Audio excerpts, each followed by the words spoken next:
السلام عليكم ورحمة الله وبركاته. نحمده ونصلي على رسوله الكريم، أما بعد، فأعوذ بالله من الشيطان الرجيم. بسم الله الرحمن الرحيم. رب اشرح لي صدري ويسر لي أمري واحلل عقدة من لساني يفقهوا قولي. ربنا زدنا علما، اللهم فقهنا في الدين، آمین یا رب العالمین. آغاز ہوتا ہے ہمارا پارہ نمبر 24 کا، اور اس کا پہلا رکوع ہے. اس کی تفسیر کو دیکھتے ہیں. اللہ رب العزت ارشاد فرماتے ہیں: وَمَنْ أَظْلَمُ مِمَّنْ كَذَبَ عَلَى اللَّهِ وَكَذَّبَ بِالصِّدْقِ إِذْ جَاءَهُ أَلَيْسَ فِي جَهَنَّمَ مَثْوًى لِلْكَافِرِينَ. اللہ رب العزت ارشاد فرماتے ہیں کہ اس سے بڑھ کر ظالم کون ہے جو اللہ تعالیٰ پر جھوٹ بولے، یعنی دعویٰ کرے کہ اللہ تعالیٰ کی اولاد ہے یا اس کا شریک ہے یا اس کی بیوی ہے، حالانکہ وہ ان تمام چیزوں سے پاک ہے، اور سچا دین جب اس کے پاس آئے تو اسے جھوٹا بنائے. ان کے وَكَذَّبَ بِالصِّدْقِ إِذْ جَاءَهُ، جب آ جائے اس کے پاس دین، وَكَذَّبَ، اور وہ اس کو جھٹلا دے حالانکہ وہ سچا دین ہے. أَلَيْسَ فِي جَهَنَّمَ مَثْوًى لِلْكَافِرِينَ، پھر میرے رب نے فرمایا کیا ایسے کفار کے لیے جہنم ٹھکانہ نہیں ہے؟ کیا ایسے لوگوں کے لیے، ایسے کافروں کے لیے جہنم ٹھکانہ نہیں ہے جس میں توحید ہے، احکام اور فرائض ہے اس دین کے اندر، اور عقیدہ بعثت ہے، اور اللہ تعالیٰ نے حرام چیزوں سے اجتناب کرنے کا حکم دیا ہے. مومنین کے لیے خوشخبری ہے اور کافروں کے لیے وعیدیں ہیں. یہ دین شریعت جو حضرت محمد صلی اللہ علیہ وآلہ وسلم لے کر آئے، اسے وہ جھوٹا بتلائے، تو اس کے لیے کیا جہنم اللہ تعالیٰ ٹھکانہ نہ بنائے؟ ایسے ظالموں کے لیے اللہ تعالیٰ نے یقیناً جہنم کو تیار کر رکھا ہے. پھر رب نے اگلی آیت میں ارشاد فرمایا: والذی جاء بالصدق وصدق به اولئک هم المتقون. اللہ تعالیٰ نے فرمایا اور جو سچے دین کو لائے، یعنی اور جو لائے بالصدق، سچے دین کو، اس سے پیغمبر اسلام حضرت محمد صلی اللہ علیہ وآلہ وسلم مراد ہیں جو سچا دین لے کر آئے. بعض کے نزدیک یہ عام ہے، اور اس سے ہر وہ شخص مراد ہے جو توحید کی دعوت دیتا ہے اور اللہ تعالیٰ کی شریعت کی طرف لوگوں کی رہنمائی کرتا ہے. اللہ تعالیٰ فرماتے ہیں اور جو سچے دین کو لائے اور جس نے اس کی تصدیق کی، یہی لوگ کامیاب ہونے والے ہیں، متقی ہیں، یہی لوگ ہیں جو تقوی اختیار کرنے والے ہیں. اب بعض اس سے حضرت ابوبکر صدیق رضی اللہ تعالیٰ عنہ مراد دیتے ہیں، یعنی کہ جس نے تصدیق کی، جنہوں نے سب سے پہلے حضرت محمد صلی اللہ علیہ وآلہ وسلم کی تصدیق کی اور ان پر ایمان لائے. بعض نے اس سے بھی عام کہا ہے جس میں سب مومن شامل ہیں جو رسول اللہ صلی اللہ علیہ وآلہ وسلم کی رسالت پر ایمان رکھتے ہیں اور آپ کو سچا مانتے ہیں. اگلی آیت میں رب کائنات نے ارشاد فرمایا کہ لَهُم مَا يَشَاءُونَ عِنْدَ رَبِّهِمْ ذَلِكَ جَزَاءُ الْمُحْسِنِينَ. ان کے لیے ان کے رب کے پاس ہر وہ چیز ہے جو وہ چاہیں، یعنی اللہ تعالیٰ ان کے گناہ بھی معاف کر دے گا اور ان کے درجے بھی بلند فرمائے گا، کیونکہ ہر مسلمان کی اللہ تعالیٰ سے یہی خواہش ہوتی ہے، اور اس کے بعد اس کی خواہش ہوتی ہے کہ وہ جنت میں داخل ہو، اور جنت میں داخل ہونے کے بعد ہر وہ چیز جو وہ طلب کرے وہ اس کو مل جائے گی. اللہ تعالیٰ ہم سب کو جنت کا مقیم بنائے. اور رب کائنات نے پھر فرمایا ذَلِكَ جَزَاءُ الْمُحْسِنِينَ، یہ نیک لوگوں کا یہی بدلہ ہے. لِيُكَفِّرَ اللَّهُ عَنْهُمْ أَسْوَأَ الَّذِي عَمِلُوا وَيَجْزِيَهُمْ أَجْرَهُمْ بِأَحْسَنِ الَّذِي كَانُوا يَعْمَلُونَ. اللہ تعالیٰ فرماتے ہیں تاکہ اللہ تعالیٰ ان سے ان کے برے عملوں کو دور کر دے اور جو نیک کام انہوں نے کیے ہیں ان کا اچھا بدلہ ان کو عطا کرے. یعنی جو نیکیاں انہوں نے کی ہیں، محسنین کا معنی بیسیکلی جو یہاں پہ لفظ آیا ہے محسنین، پچھلی آیت کے اندر اللہ تعالیٰ نے یہاں پہ جزاء المحسنین کہا ہے. محسنین کا ایک مفہوم تو نیکیاں کرنے والے ہیں، دوسرا وہ جو اخلاص کے ساتھ اللہ تعالیٰ کی عبادت کرتے ہیں. جیسے کہ حدیث میں آتا ہے کہ احسان کی تعریف کی گئی ہے اللہ حدیث میں، یعنی کہ وہ کیا ہے کہ تم اللہ تعالیٰ کی عبادت اس طرح کرو گویا تم اسے دیکھ رہے ہو. اگر یہ تصور ممکن نہ ہو تو یہ ضرور ذہن میں رہے کہ وہ تمہیں دیکھ رہا ہے. تیسرا جو لوگوں کے ساتھ حسن سلوک اور اچھا برتاؤ کرتے ہیں. چوتھا ہر نیک عمل کو اچھی طریقے سے خشوع اور خضوع سے اور سنت نبی کے مطابق کرتے ہیں. کثرت کے بجائے اس میں حسن کا خیال رکھتے ہیں، یعنی کہ حسن، یعنی کہ اچھا. کثرت یعنی کہ یہ نہیں کہ بہت زیادہ نیکیاں کر رہے ہیں، لیکن جو کام کر رہے ہیں وہ اچھی طریقے سے کر رہی ہیں، احسن طریقے سے کر رہی ہیں، احسان کر رہی ہیں، اور پھر اس احسان کے کرنے کے بعد ان کو جتلاتے نہیں ہیں۔ پھر میرے رب کائنات نے اگلی آیت میں مزید ارشاد فرمایا کہ تاکہ اللہ تعالیٰ لیکفر اللہ عنہ اسوأ الذی عملوا ویجزیہم اجرہم بأحسن الذی کانوا یعملون، تاکہ اللہ تعالیٰ ان سے ان کے برے عملوں کو دور کر دے اور جو نیک کام انہوں نے کیے ہیں ان کا اچھا بدلہ ان کو عطا فرما دے، ان کو اچھا بدلہ ان کو عطا فرمائے۔ اللہ رب العزت نے اگلی آیت میں مزید ارشاد فرمایا الیس اللہ بکاف عبدہ ویخوفونک بالذین من دونہ ومن یضلل اللہ فما له من ہاد۔ اللہ تعالیٰ فرماتے ہیں کہ اللہ تعالیٰ اپنے بندے کے لیے کافی نہیں، اس سے مراد نبی اکرم صلی اللہ علیہ وآلہ وسلم ہے۔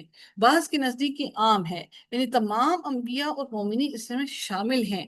اس کا مطلب یہ ہے کہ آپ کو غیر اللہ سے ڈراتے ہیں، لیکن اللہ تعالیٰ جب آپ کا حامی و ناصر ہو تو آپ کا کوئی کچھ نہیں بگاڑ سکتا، وہ ان سب کے مقابلے میں آپ کے لیے کافی ہے۔ اللہ تعالیٰ اگلے حصے میں آیت کے ارشاد فرماتے ہیں وَيُخَوِّفُونَكَ بالذین من دونہ ومن یضلل اللہ فما له من ہاد۔ اللہ تعالیٰ فرماتے ہیں لوگ آپ کو اللہ کے سوا اوروں سے ڈرا رہے ہیں اور خوف دلا رہے ہیں، لوگ آپ کو اللہ کے سوا من دونہ، اور اللہ تعالیٰ فرماتے ہیں کہ اور جسے اللہ گمراہ کر دے اور اس کی رہنمائی کرنے والا کوئی نہیں۔ جس کو اللہ تعالیٰ گمراہ کر دے، ہدایت کے رستے سے ہٹا دے، تو اس کو ہدایت پر لانے والا کوئی نہیں۔ وَمَن يَهْدِ اللَّهُ فَمَا لَهُ مِن مُضِلٍ أَلَيْسَ اللَّهُ بِعَزِيزٍ ذِي انتقام۔ اللہ تعالیٰ مزید اگلی آیت میں مزید ارشاد فرماتے ہیں اور جسے وہ ہدایت دے اسے کوئی گمراہ نہیں کر سکتا۔ جس کو اللہ تعالیٰ ہدایت دے دے، جو اس کو ہدایت سے نکال کے گمراہی کے گڑھے میں جب ڈال دے، یعنی ہدایت اور گمراہی اللہ تعالیٰ کے ہی ہاتھ میں ہے، جس کو چاہے وہ گمراہ کر دے اور جس کو چاہے وہ ہدایت بخش دے۔ کیوں نہیں، یقیناً اللہ تعالیٰ ہی کے ہاتھ میں ہے کہ وہ ہر کسی کو ہدایت اور گمراہ کرنے پر قادر ہے۔ اس لیے کہ اگر یہ لوگ کفر سے باز نہ آئے تو یقیناً وہ اپنے دوستوں کی حمایت میں ان سے انتقام لے گا اور انہیں عبرتناک انجام سے دوچار کرے گا، ان کو عبرتناک انجام میں ڈالے گا۔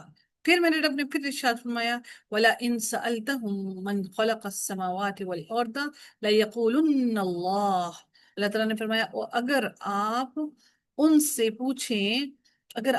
پوچھیں کہ آسمان اور زمین کو کس نے پیدا کیا ہے تو یقیناً وہ یہی جواب دیں گے وَلَئِن سَأَلْتَهُم مَّن خَلَقَ السَّمَاوَاتِ وَالْأَرْضَ، زمین اور آسمانوں کو کس نے پیدا کیا ہے، لَيَقُولُنَّ اللَّهُ، تو یقیناً وہ کہیں گے کہ اللہ تعالیٰ نے۔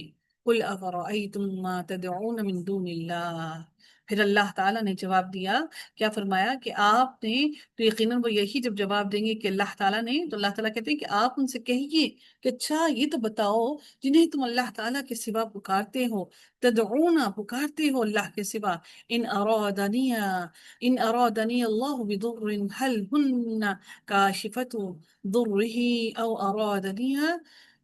او ارادنی برحمت هل ہن ممسکات رحمتہ۔ اللہ تعالیٰ نے پھر مزید کیا ارشاد فرمایا، اللہ رب العزت نے ارشاد فرمایا کہ تو یقیناً جب وہ یہی جواب دیں گے تو آپ ان سے کہیے کہ اچھا یہ تو بتاؤ جنہیں تم اللہ کے سوا پکارتے ہو، اگر اللہ تعالیٰ مجھے نقصان پہنچانا چاہے تو کیا یہ اس نقصان کو ہٹا سکتے ہیں؟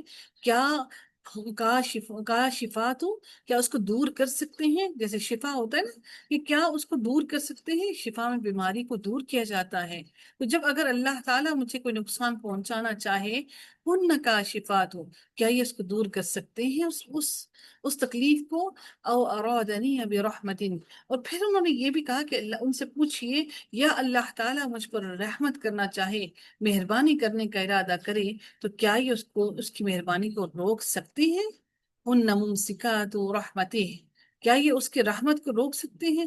قل، اے نبی ان کو کہہ دیجئے، حسبی اللہ، اللہ تعالیٰ کہہ دیجئے کہ اللہ تعالیٰ مجھے کافی ہے، علیہ یتوکل المتوکلون، اللہ تعالیٰ میرے لیے کافی ہے۔ بعض کہتے ہیں کہ جب نبی صلی اللہ علیہ وآلہ وسلم نے جب یہ سوالات ان کے سامنے پیش کیے، جب ان کے سامنے یہ سوالات پیش کیے تو انہوں نے کہا کہ واقعی وہ اللہ کی تقدیر کو نہیں ٹال سکتے، البتہ وہ سفارش کریں گے جس پر یہ ٹکڑا نازل ہوا کہ مجھے تو میرے معاملات میں ہی اللہ کافی ہے، یعنی اللہ تعالیٰ ہی میرے معاملات میں سب کے لیے کافی ہے، اور میں اسی پر توکل کرتا ہوں، اور میرا تمام کا تمام توکل اسی پر ہے، اور توکل کرنے والے تمام کے تمام لوگ اسی پر بھروسہ کرتے ہیں۔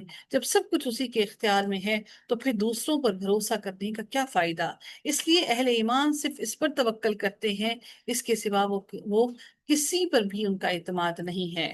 پھر میرے رب نے اگلی آیت میں مزید ارشاد فرمایا، قل، کہہ دیجئے، یا قوم اعملوا اعلی مکانتکم انی عامل فسوف تعلمون۔ اللہ تعالیٰ نے فرمایا، کہہ دیجئے کہ اے میرے قوم، تم اپنی جگہ پر عمل کیے جاؤ، تم عمل کرتے رہو، یعنی اگر تم میری اس دعوت توحید کو قبول نہیں کرتے جس کے ساتھ اللہ تعالیٰ نے مجھے بھیجا ہے، تو ٹھیک ہے، تمہاری مرضی، تم اپنی اس حالت پر قائم رہو جس پر تم موجود ہو، اور اسی حالت میں رہو، میں بھی اپنی اسی حالت پہ رہتا ہوں جس پر اللہ تعالیٰ نے مجھے رکھا ہے۔ تم اپنی مرضی کے مطابق عمل کرتے رہو، اور میں اپنے اللہ کی رضا کے مطابق، اسی خشیت کے مطابق عمل کرتا رہوں گا۔ ابھی ابھی تم جان لوگے، فسوف تعلمون، کہ اللہ تعالیٰ کس کے ساتھ کیا معاملہ کرے گا۔ من یأتیہ عذاب یخزیہ ویحل علیہ عذاب مقیم، کہ کس پر رسوا کرنے والا عذاب آتا ہے، جس سے واضح ہو جائے گا کہ حق پر کون ہے اور باطل پر کون ہے، کون رسوا ہو جائے گا، کون نامراد ہوگا۔ اس سے مراد دنیا کا عذاب ہے، جیسا کہ جنگ بدر میں ہوا، کافروں کے 70 آدمی قتل اور 70 ہی آدمی قید ہوئے، حتیٰ کہ فتح مکہ کے بعد غلبہ بھی مسلمانوں کو حاصل ہوا، جس کے بعد کافروں کے لیے سوائے ذلت اور رسوائی کے کچھ بھی باقی نہ بچا۔ اللہ تعالیٰ اگلی آیت میں مزید ارشاد فرماتے ہیں کہ إنا أنزلنا عليك الكتاب للناس بالحق فمن اهتدى فلنفسه ومن ضل فإنما يضل عليها وما أنت عليهم بوكيل۔ اللہ تعالیٰ فرماتے ہیں، آپ پر ہم نے حق کے ساتھ یہ کتاب لوگوں کے لیے نازل فرمائی ہے، بس جو شخص راہ راست پر آ جائے اس کے اپنے لیے نفع ہے، اور جو گمراہ ہو جائے اس کی گمراہی کا وبال بھی صرف اسی پر ہے، آپ ان کے ذمہ دار نہیں ہیں۔